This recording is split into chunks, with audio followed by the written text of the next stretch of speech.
Jesus. May isang taong naglalakbay buhat sa Jerusalem papuntang Jericho. Hinarang siya ng mga tulisan.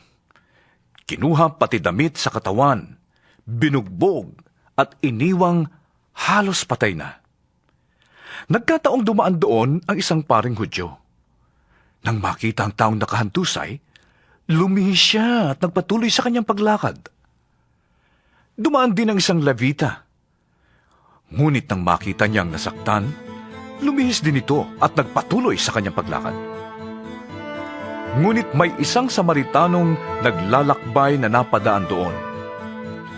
Nakita niya ang biktima at siya'y nahabag.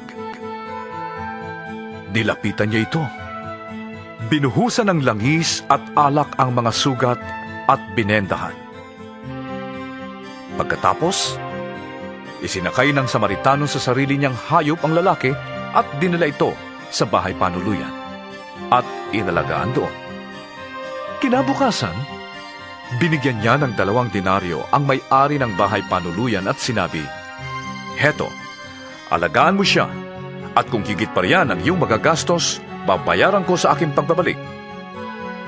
Sa palagay mo, sino kaya sa 3 ang naging tunay na kapwa ng taong hinarang ng mga tulisan? Tanong ni Jesus. Ang nagpakita ng habag sa kanya. Tugon ng dalubhasa. Sinabi sa kanya ni Jesus. Humayo ka't ganun din ang gawin mo. Nagpatuloy si Jesus at ang kanyang mga alagad sa kanilang paglalakbay